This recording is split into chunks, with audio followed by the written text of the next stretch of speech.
જય શ્રી કૃષ્ણ. પુરુષોત્તમ માસના 25મા દિવસની આજે કથા સાંભળીએ. દ્રઢ ધનવા છે એ ભગવાનને પૂછે છે કે આ વ્રતનું ઉદ્યાપન કેવી રીતે કરવું. ત્યારે ભગવાને છે એ કીધું છે કે 8મના દિવસે 14ના દિવસે આ વ્રતનું ઉદ્યાપન કરી શકાય. એમાં વિવિધ વિવિધ વસ્તુઓ લઈ અને બ્રાહ્મણોને બોલાવી ભગવાનની પૂજા કરવી જોઈએ, દાન આદિ કરવું જોઈએ. આ બધું કરવાથી ભગવાન પ્રસન્ન થાય છે અને પુરુષોત્તમ માસ છે એમનું પૂર્ણ ફળ પ્રાપ્ત થાય છે. એક અધ્યાયની અંદર ત્યાં વ્રતનું ઉદ્યાપન કેમ કરવું જોઈએ એમની કથા કીધી છે અને અમૃત ધારાની કથા છે, એમાં મુગ્ધાની કથા છે એ સાંભળીએ. એક ગામની અંદર એક દેરાણી જેઠાણી રહે અને થોડા સમય પછી એમના ઘરની અંદર પૈસાનો અખૂટ આવ્યું, પૈસા ખૂટી ગયા. એટલા માટે થઈ અને એમના બંનેના પતિ છે એ વિદેશમાં પૈસા કમાવા માટે વયા ગયા. એવામાં બંને જણી ઘરમાં એકલી રહી અને દેરાણી છે એ સતત જેઠાણીની સાથે પ્રેમથી રહેવાની કોશિશ કરે છે, પણ જેઠાણી છે એ દેરાણીને ટોણા મેણા મારી અને ખરાબ શબ્દો કીધા રાખે છે. એવામાં એ સ્ત્રી છે એમને એક દિવસ જેઠાણીએ છે એમની દેરાણીને ઘરની બહાર કાઢી મૂકી છે અને ધીમે ધીમે થતા સમય પસાર થવા લાગ્યો. એક દિવસ પુરુષોત્તમ માસ શરૂ થયો, બધી બહેનો છે સ્નાન કરવા જતી હતી. એટલે આ દેરાણીને પણ એમ થયું કે હું પણ સ્નાન કરવા જાઉં છું. જેઠાણીને પૂછ્યું કે કેવી રીતના પૂજા કરવી, કેવી રીતના વ્રત કરવું, એ બધું મને કહો. એટલે એમણે કાંઈ કીધું નહીં. એટલે જેઠાણીની એક બેનપણી હતી, એમને પૂછ્યું તો એણે આને ઊંધે રવાડે ચડાવી કે ગટરના પાણીમાં સ્નાન કરવાનું અને ગટરના પાણીથી જ પીપળાની પૂજા કરવાની. આવી રીતના તું મહિનો દિવસ કરીશ તો પુરુષોત્તમ ભગવાન તારા ઉપર પ્રગટ થશે.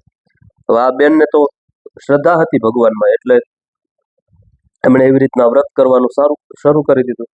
દેરાણી છે ખૂબ પ્રસન્નતાથી આખું વ્રત પૂરું કર્યું છે. છેલ્લે દિવસે પૂછે છે એની બેનપણીને કે મને ભગવાન દર્શન તો દેશે ને?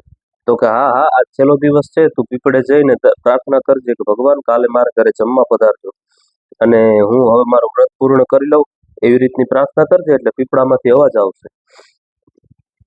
આ દેરાણી તો છે બિચારી ત્યાં દોડીને પીપળે જાય છે, ભગવાનની પ્રાર્થના કરે છે અને પીપળામાંથી અવાજ આવે છે કે હું તારા ઘરે કાલે પ્રસાદ લેવા આવીશ, પણ તું કોઈને કહેજે માં કે હું ભગવાન છું. તું એમ કહેજે કે મારો ભાઈ છે, વિદેશથી ઘણા પૈસા કમાઈને આવ્યો છે અને ઘણા સમય પછી મને મળવા આવ્યો છે. ભગવાને જેમ કીધું તું એમ બીજે દિવસે આવે છે અને દેરાણીની જે જેઠાણીની બેનપણી છે એમણે ખૂબ જ આ દેરાણીને કાન ભર્યા હતા કે તારે એક મોટો બધો લાડવો બનાવી રાખવાનો અને પછી કહેવાનું કે ભાઈને તો આ એક જ લાડવામાંથી બધાને જમાડી દે.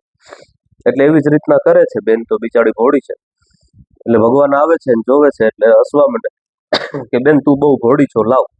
એટલે ભગવાને છે એક પાતરમાંથી 108 પાતર કરી નાખી. જેટલા પણ બ્રાહ્મણો આવ્યા હતા એ બધાને ત્યાં જમવા બેસાડ્યા. પાતર જેવી ગોઠવે છે ભગવાન અને એમાં એક જ પાતરમાં એક લાડુમાંથી જરીક કડકી લઈને મૂકે છે, ત્યાં જ બધી જ પાતરો છે એ વિવિધ જાતના ભોજનથી ભરાઈ જાય છે અને પાતર જે દૂના અને હતા એ બધા સોનાના પાત્ર બની જાય છે. એમાં બધા બ્રાહ્મણો ખૂબ જમે છે. બધા બ્રાહ્મણોને સોના મોહરનું દાન ભગવાન કરે છે. ત્યારે બધા બ્રાહ્મણો છે ખૂબ રાજી થઈને જાય છે. ઓલી બાજુ જેઠાણી પણ જ્યાં વ્રત કરવા બ્રાહ્મણોને જમવા બેસાડ્યા હતા ત્યાં બ્રાહ્મણો જમવા જેવા બેઠા એ જ સમયે બ્રાહ્મણોની થાળી અને બધું અદ્રશ્ય થઈ ગયું. એટલે બ્રાહ્મણો બધા ક્રોધ કરીને ત્યાંથી નીકળી ગયા.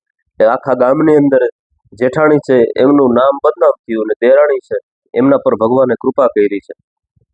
પછી આ દેરાણી છે એ ભગવાનને કહેવા લાગી, બધા જમીને ગયા ત્યારે, ભગવાન તમે તો ભોળાના ભગવાન છો, ગરુડના નાથ, મારા પર દયા કરો.